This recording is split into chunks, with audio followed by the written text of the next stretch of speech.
Good evening. This is Maestro Critello with the Dawn of War 2 Retribution Elite Modcast. Today, we have a 1v1 on Fedrid Folly, and our first player is Torpid, the Prodigy, playing as the Ravener Alpha. The Ravener Alpha is a tunneling Tyranid hero. He creates tunnels that are like free webway gates that can allow him and his Tyranids to get around the map very, very quickly. He starts out primarily as a ranged unit, but with upgrades, he can do a lot of both, either ranged or melee, and be pretty effective at either one. His opponent, who I can't target at the moment since he's in the garrison, now he's out of it, is GiDDoLo, a sometimes rather maligned player, but nevertheless a very, very good one, playing as the Warp Spider Exarch. This is a teleporting commander, so he's also got a lot of mobility, although it's mostly restricted to himself unless you get the group teleport ability. He does both ranged and melee damage. More of a ranged unit, but certainly nothing to scoff at if he does get those dual power blades. Alright then, we have a game between some highly, highly skilled players, and I really mean highly skilled. I mean, normally, the Dawn of War 2 community is kind of somewhere in between, like, casual and competitive. We have a player base that's almost casual and competitive at the same time. Most of the people many of the people who play in the community are rather good, but at the same time, only a handful of them will actually enter competitions, and much of the community also plays more team games than 1v1.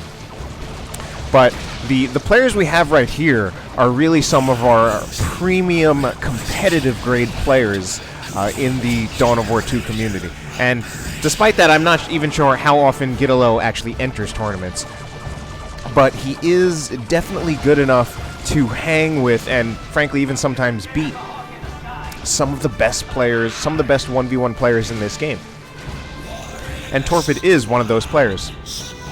The very last monthly Rumble tournament, he managed to get second, upsetting Noisy and doing some pretty beautiful things in his fight to try to take a game off Holy Hammer. Some of the other things I could say about these players: GiDDoLo is a player who I feel is very proficient with the Eldar race. And I say that in a way, I mean I feel like he really has a really good understanding of his race, really knows most, if not all, of the options available to him as an Eldar player.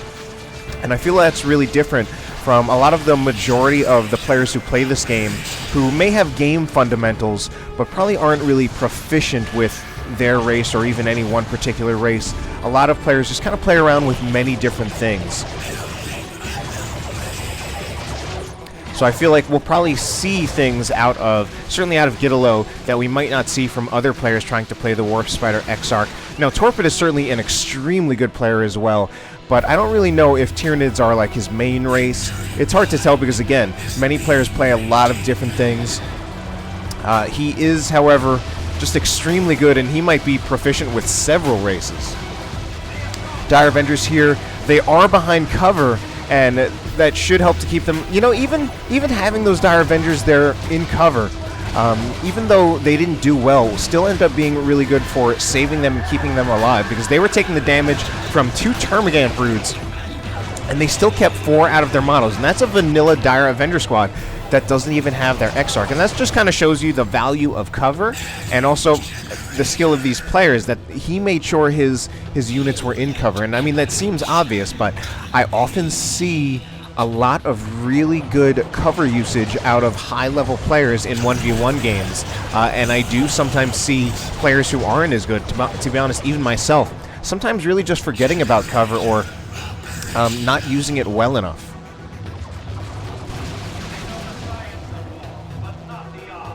Anyway, we have a shuriken cannon right here. Oh, I was going to say that it wasn't set up because it was capping, and I think that was the case, but eventually he stopped capping and started setting up. And I think that's generally one of the reasons why setup teams are not ideal capping units. For any other unit, any other ranged unit can still actually shoot and cap at the same time, as long as they're facing the right direction. A Guardian weapon team or any setup team cannot be set up and cap at the same time. So they really aren't ideal capping units. If you can cap with something else, you want to cap with something else. Anyway, look at the positioning of the Hormagaunts right here. Trying to use the line of sight blockers that is this whatever building structure it is, so that they couldn't be shot at.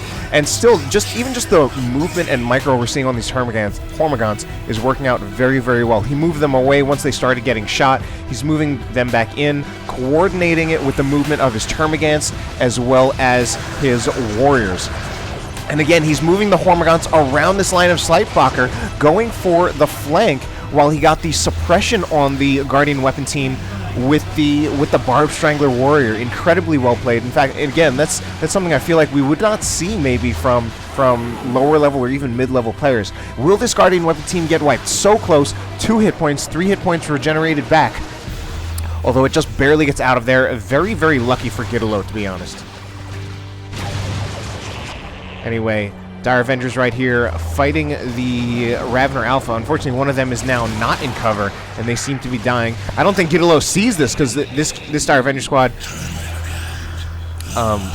too low in health and actually gets wiped. Meanwhile, on this side, I think these Hormagaunts are in trouble. I don't think they're going to make it past the Howling Banshees with their chasing ability, and the Hormagaunts get finished off. So both players actually losing a squad. A little surprisingly, especially to see GiDDoLo lose the Dire Avengers on this side. Must have been really focused on the engagement right here, and he at least did wipe a squad in return. So, after all things have been said and done, let's see. GiDDoLo has the lead in VPs, 454 to 380. But between all that, I feel like right now it's still a very even game, and I don't think any lead that GiDDoLo has is too strong. Neither of these players, I think, did much power bashing, so they should be pretty even economically, although it looks like Torpid is ahead, if only because he started Tier 2 sooner. Now, one thing I also want to point out is the placement of this Ravner tunnel. I feel like this is a very strong Ravner placement. Ravner tunnel placement. It gives a lot of good mobility and positioning for Torpid, both to this VP as well as this power node. And at the same time, it's hard for GiDDoLo to get at in order to destroy, because it's on this low ground, and it would require GiDDoLo to go down these ramps in order to get it. It would have to be, GiDDoLo would have to commit very, very hard just to take out this Ravner tunnel. Now, while I'm talking about tunnels, unfortunately for Torpid, it looks like he lost his Ravner Alpha. It looks like the Warriors could be in trouble too. Actually, it looks like they will get out of there just fine. I thought they might lose one of their Warrior models. Howling Banshees definitely do very, very well against Warrior models in retreat, especially if this is a Warrior that does not have Adrenal Gland, so it's still at only 990 health. That's 330 health per model. Not too hard for Banshees to slice those open and pop them. Anyway, Zoanthrope right here. Zoanthrope needs to be extremely careful. Zoanthrope needs to retreat now. Retreat. If anything, I'm actually surprised the Howling Banshees retreated. Well, I guess they were actually so close to the Tyranid base that the Hive node defenses would have started shooting at them. And those Hive node defense turrets for the Tyranid Hive are rather different from the turrets for every other race, and very interesting. They actually do ability knockback, so they will knock down any units that try to walk in the base, including, again, ability knockback, so it will actually knock down things like Terminators.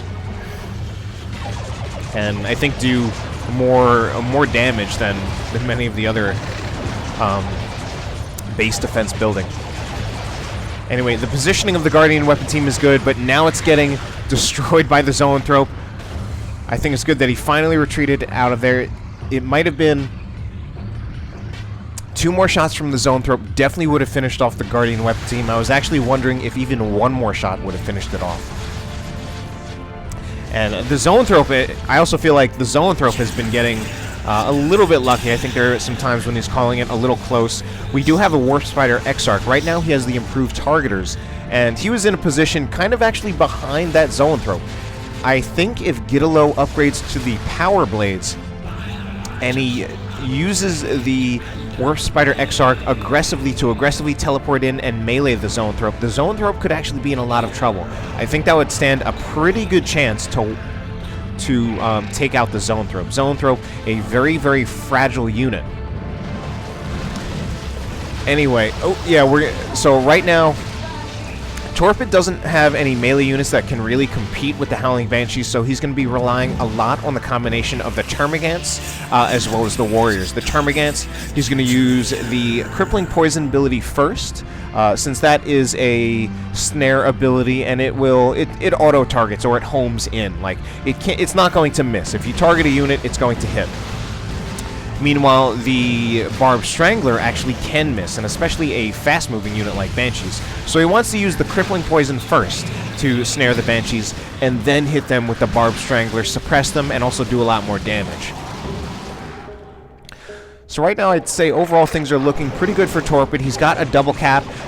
The use of this Guardian weapon team is actually being really, really strong to deny the contested VP to Torpid. He's actually trying to walk around it, and this is actually a line of sight blocker. Wow, this little like tall mushroom thing, or maybe it's just like a tree, and he actually gets around it. That being said, now we got Banshees, so I don't think that's going to work out too well for him, and I think he's going to need to get out of there.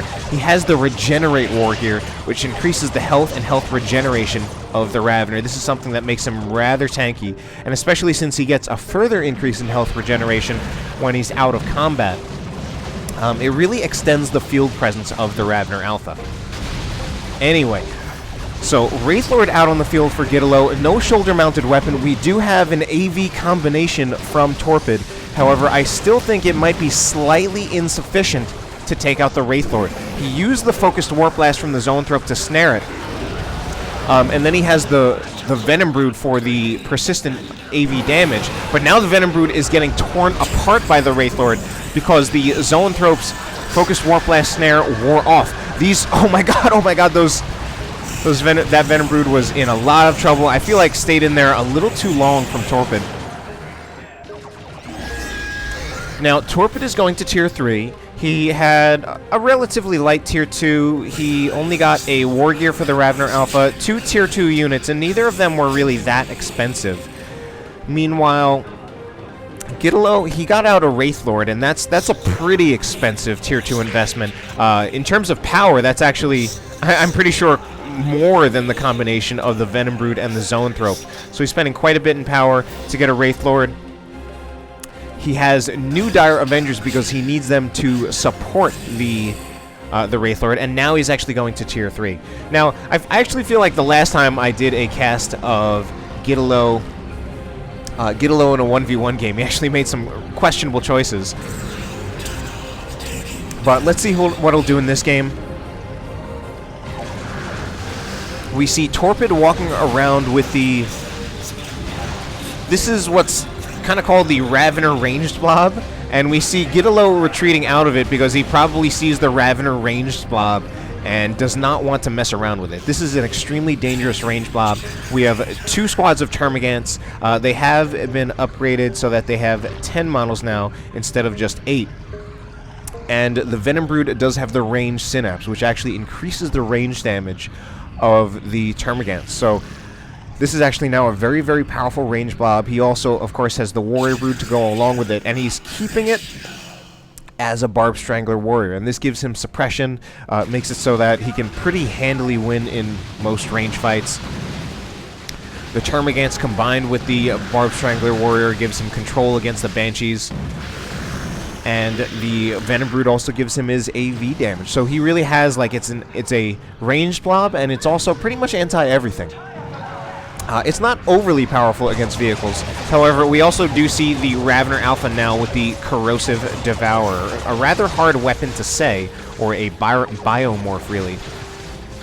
And there was a point when this was by far the most common Ravener weapon war gear, and it's still a very good one. In fact, I don't think it's any worse. In the Elite mod, things were just done to actually make the other weapons worthwhile, and you actually do see varied Ravener Alpha loadouts, but this is still a very good one since it's an anti-all weapon. It does plasma damage, good against infantry, especially good against heavy infantry, and it has an ability that increases its damage against vehicles, so it's an AV weapon as well, anti-all. Warp Spider Exarch actually just bashing generators. I feel like he could actually be doing more with his time. He does have the improved targeters to increase his damage. However, I feel like maybe GiDDoLo should start committing more to the middle. I think He's pretty much got this side. He's about to cap this point, and I feel like originally I was going to say Torpid seems to be controlling the middle. However, Torpid, no, never mind. At some point, Torpid was making a move for the middle. He's actually making a move for the Warp Spider Exarch. Now, what I like about this is, again, we see the Warp Spider Exarch in cover. I'm not entirely sure if he's perfectly behind cover, but if he is, that's really good for him for dealing with the Termagants, because the Termagants are bleeding models. Even if the Termagants will eventually win this fight, they are bleeding models. The Warp Spider Exarch is not, and it's actually the Termagants who get forced off, held the Warp Spider Exarch there in cover, eventually brought the Howling Banshees, and even though the Howling Banshees were snared by crippling poison, GiDDoLo still won that engagement. Now we do have Tier 3 from both players. Torpid getting a Carnifex out. GiDDoLo actually decides to go with a less expensive Tier 3 purchase and goes for a D-Cannon. And the D-Cannon certainly is... Oh, double D-Cannons! I did not see that yet. But double D-Cannons, extremely powerful. Unlike some things like the Plasma Cannon or the Blastmaster Noise Marine, it apparently does not have any trouble shooting uphill. And are we going to see another shot? Wow! Oh my god. Blast at maximum range, polishing off that Venom Brood. And Torpid saying it was silly. I mean, it really hit both of those models. I did not think it was going to wipe out that squad. And I think GiDDoLo also had to get sight from... He got sight from the Wraith Lord of all things. Imagine that, a Wraith Lord giving sight to something else. He got sight from the Wraith Lord, and that's what allowed the D-Cannon to finish off, because otherwise he would have to attack ground.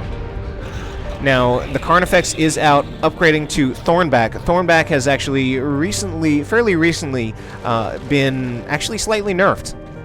Doesn't give as much health as it used to, but, I mean, I'm sure it's still a good upgrade. Unfortunately, not much of a Tyranid player myself, but Thornback has generally been I would say in the past it was probably the most frequently bought Carnifex upgrade. The two others are usually a bit more specialist. I guess Tyranid players will probably prefer to go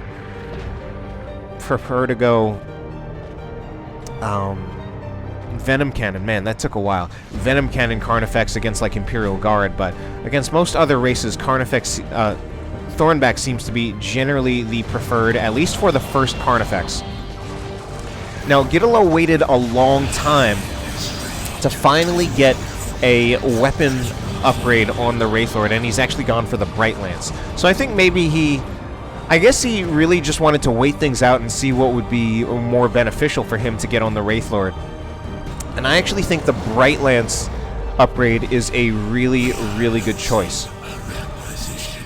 Reason being is that if he did get a Shuriken Cannon on his Wraith Lord would really not be of much use against the Carnifex.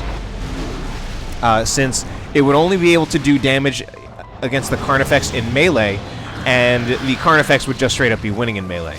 With the Bright Lance, it can actually shoot at the Carnifex from afar and do AV damage from afar. Anyway, Eldritch, unfortunately, let's see, that Eldritch looks like it's mostly going to miss, even hits his own Wraith Lord.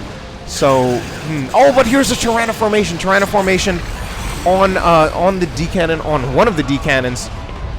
Might even hit some of the Banshees, does knock over the Banshees. And it looks like the Wraith Lord's going to go down anyway, getting hit by the focused Warp Blast from the Zoanthrope after getting snared by his own Eldritch Storm. So, actually a bit of a misplay by GiDDoLo. Actually, using an Eldritch Storm, although the Eldritch is typically considered the best nuke for dealing with super units, it is a little bit harder, a little bit less practical to use against the Tyranid super units. Reason being that they don't really have the ultra-broad frame of something like a Land Raider or a Baneblade. So it's a little bit easier for that Tyranid player to move their Carnifex or Swarmlord out of the Eldritch Bolts. Additionally, not as many of the Eldritch Bolts will for the most part, not as many of the Eldritch Bolts will hit, just because, again, smaller frame. Whereas Land Raider or Carnifex, it just gets hit by so many of the bolts. So if you're going to use an Eldritch Storm on something like a Carnifex or a Swarmlord, I think you're going to actually want to have a Warp Spider squad out in the first place so that you can haywire it first. Haywire it first, snare its movement already, and then follow up with the Eldritch. And really try to go for the center hit of the Eldritch to do as much damage as possible. Anyway, new Dire Avengers out on the field. Dire Avengers actually being kept in their vanilla form, taking a lot of damage, but I guess at this point, GiDDoLo is not prioritizing using his Dire Avengers for combat purposes, instead relying them more on capping and repair support. And using his resources, rather, to put Tier 3 units out on the field, like this Avatar. So the Avatar, I feel, is a very, very powerful Tier 3 super unit. Now, again, part of what the Avatar does, I will always bring this up whenever an Avatar is brought out on the field. Oh my god, let's just watch this first. Alright, Wailing Doom does not hit quite as head-on as I thought it would, but will we see a Wrath of Cain in retreat? Nope, I feel that was a bit of a missed opportunity there. Could have used Wrath of Cain in retreat unless he didn't have enough energy. But the Avatar exerts pressure just by moving forward, because it has so many hit points, and because you don't want to get hit. If you move forward with an Avatar, your opponent has to move away or back. So even though the Avatar isn't doing much damage, it exerts pressure, and that's a big part of the value of the Avatar compared to like any other Tier 3 purchase. It gives you some aggressive potential. It really allows you to be on the initiative. It can tank so much damage, and I'm not sure it would probably even win head-to-head to a Carnifex, although it's a little tough to say. The Avatar is only going to be doing half damage to the Carnifex, since the Carnifex has vehicle armor, while the Carnifex is going to be doing full damage to the Avatar. Anyway, here's a Wailing Doom, and actually misses a bit again, but here, yeah, we need to see the Wrath of Cain again. Torpid starts moving away the Warriors, but does not move away the Gene Stealers. Gene Stealers now actually in a lot of trouble, and the Gene Stealers were the main source of damage. The Gene Stealers are probably the reason why we're looking at an Avatar with less than half of its health. We now have new Warriors, and these are Adrenal Gland Warriors to support the Gene Stealers, and Torpid's actually going with 2 squads of Gene Stealers. Now, I imagine the reason he's doing that is for the major power melee damage that Gene Stealers do. He probably won't even upgrade them to... he probably won't even upgrade them so that they can regenerate their health. But he wants to keep the power melee, probably. Or he could upgrade them so that they would regenerate their health, which would increase their staying power. But if they keep their power melee damage, the damage they would be doing to the Avatar would be absolutely ridiculous.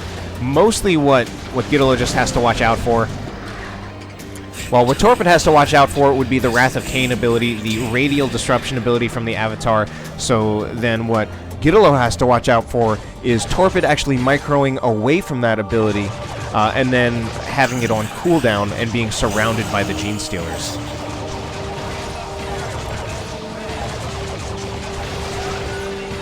Now again, I like this play. I mean, if we notice just how an alternate way to deal with a Guardian Weapon team. Unfortunately, wow, Torpid, I feel like going all in for that. That was... I mean, it was interesting, but in the end, a little bit risky. And I feel like if GiDDoLo had targeted these Termagants a little sooner, he actually would have wiped them out on retreat. But what Torpid was doing, he was splitting apart his... He was just splitting apart his squad so that only one of them would get shot by the Guardian Weapon team. So one was drawing the fire, the other one was doing damage to the Guardian Weapon team. Now the Guardian Weapon team was able to tough it out, GiDDoLo even keeping it out on the field so that he can continue to capture the map with it. So Warp Stutter Exarch actually down for GiDDoLo. I missed that, and it looks like GiDDoLo lost his Dire Avengers. Or I wouldn't actually even be entirely surprised if he just straight up gave it up. GiDDoLo with, well... Let's see. Here we go with a Wailing Doom. Wailing Doom to protect all those units on retreat, protect all of his retreating units, and actually only manages to hit one Guardian member of the D-Cannon weapon team. Otherwise, he did pretty good placement to put it in a path where he actually wouldn't hit his own units. But VP's still pretty even, 209 to 254, 1-to-1 cap, although Torpid about to take the double cap. However, I think if the Avatar starts moving forward, I think one swing will kill a model. Let's see, am I right? Yes, I am. One swing kills a model. Can another swing kill another model? All right, the second swing does not. Avatar already starting to take a lot of damage. And I think he needs to move up a little bit more of the support. Actually, well, most of his support are literally support weapon teams. This is getting a little crazy. Eldritch right on top of his own Avatar, a little bit risky, but that Eldritch actually ended up killing a lot of other things. Avatar in a slight amount of trouble, but I think he'll still be able to get it out of there. But Torpid's still exerting the pressure. And I think, if anything, GiDDoLo may now be suffering a little bit from mostly having too many support units. And his main combat unit now is the Avatar, which, once it takes too much damage, it needs to sit in base, regenerating its health a little bit. So GiDDoLo's kind of lacking mainline combat units. He's getting a new Wraithlord. He apparently likes Wraithlords, because I remember the last time he got a Wraithlord, and and I felt it was not a great choice.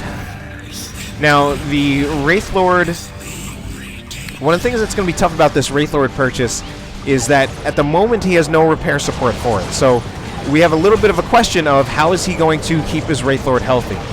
Given his resource situations, I think he's mostly going to be relying on the Wraithbone ability. Oh my god, what a singularity, wiping out most of the Termagants, not quite wiping the squad, and now the Carnifex is in trouble, way overextending. I don't even know why it's overextending this much.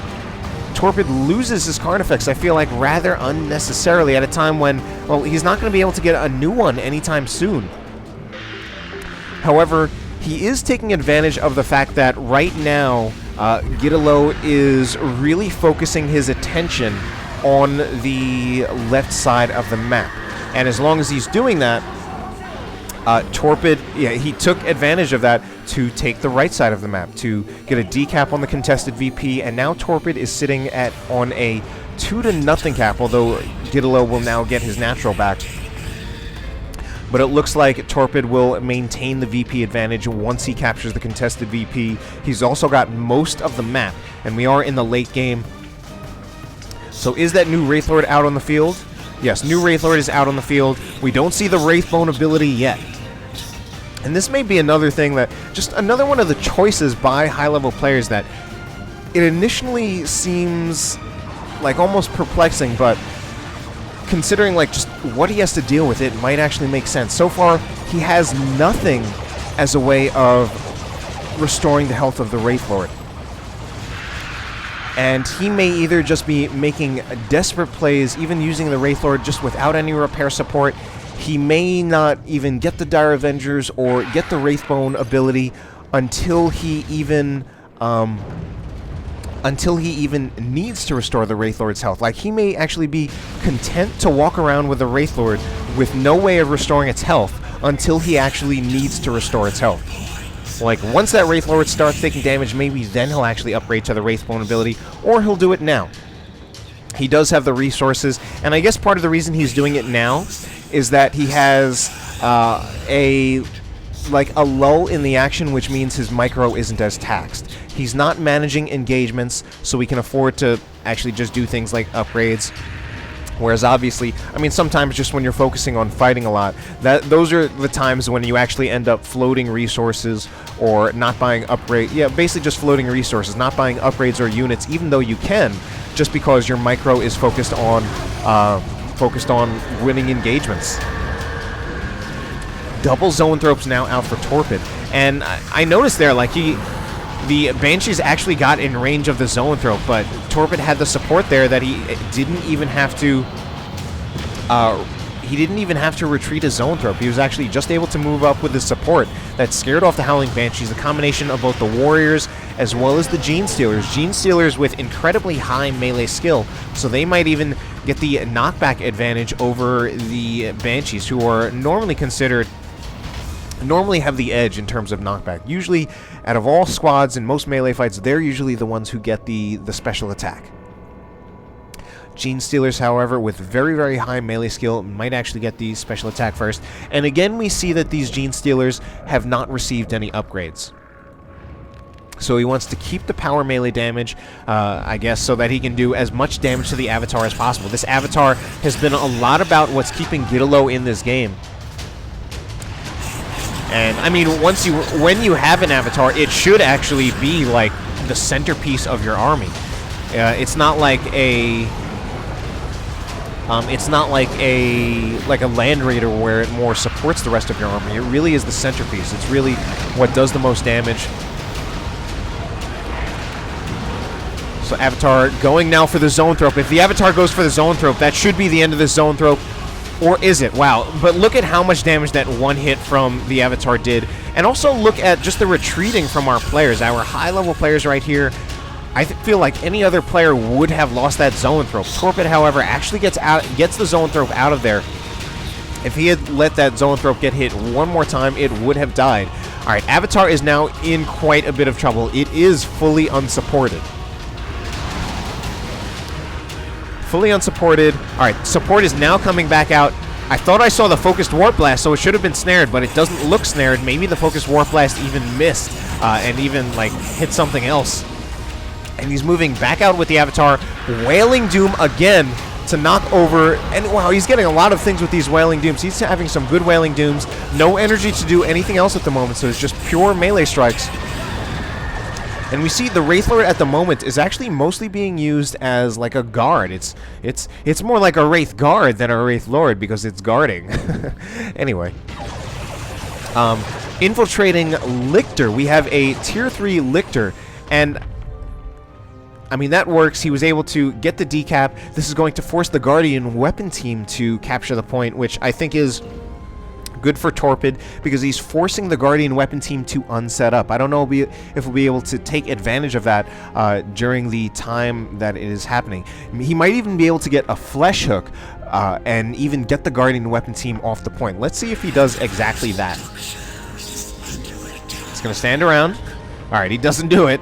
Because he's actually just standing around and waiting until he can capture the point again. But now 2-to-1 cap in favor of GiDDoLo. So they're mostly fighting over the left side, with some much more minor things going on this side. And I mean, the Lictor is a bit of a pain for GiDDoLo because he really needs to pay attention. And wow, Torpid even just moves the Lictor away once he realizes things are going on. But anyway, more things are going on right here. We have Raveners from Torpid, and the Raveners are actually getting hit pretty hard by the Banshees. What are the Raveners doing?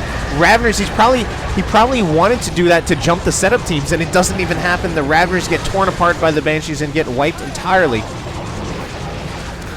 And, I mean, if anything, it looks like the Genestealers and the Warriors that are still doing most of the work. The Guardian weapon team does set up, but I think the Genestealers should be able to just walk right in. They lose a lot of their models, but they actually still manage to walk right into the Guardian weapon team. So double cap for GiDDoLo now. He actually managed to move up with his Bright Lance of all things. His Bright Lance was able to take the VP, I guess with the support of the Avatar. The Avatar is still alive. Another Wailing Doom. Oh! That was beautiful. I thought Torpid was, it looked like Torpid was just going to move around the Wailing Doom arc. But the way GiDDoLo's answer to that was the Entangling Web ability, and that was beautiful. And he waited to use that ability until Torpid was actually trying to move the arc.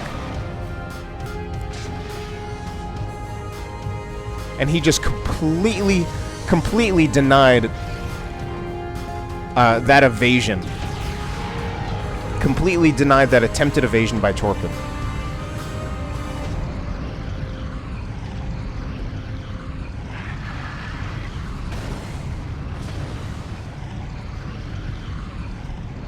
Alright, so double cap for GiDDoLo again. And it's actually not looking good for Torpid. He pretty much needs to make a play now. Let's see what he can do. Alright, he's forcing off the Guardian Weapon Team. Guardian Weapon Team taking shots from 2 Zoanthropes. Here is the Singularity. Singularity, I think, yeah, gonna pull in a few Termagants. Does quite a bit of damage to them. I feel like Torpid actually should be able to get on this point. Yeah, using the Disruption. Uh-oh, is that another Eldritch? That is an Eldritch and another... Oh my god, an Eldritch using that ability again, using Entangle again, right on that blob. I think GiDDoLo's gonna take this. This is some of the best use of Entangle I've ever seen.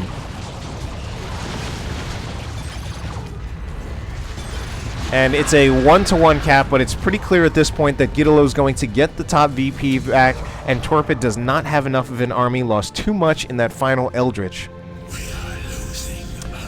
Now, I mean, as the game is clearly going to end, I forgot to mention...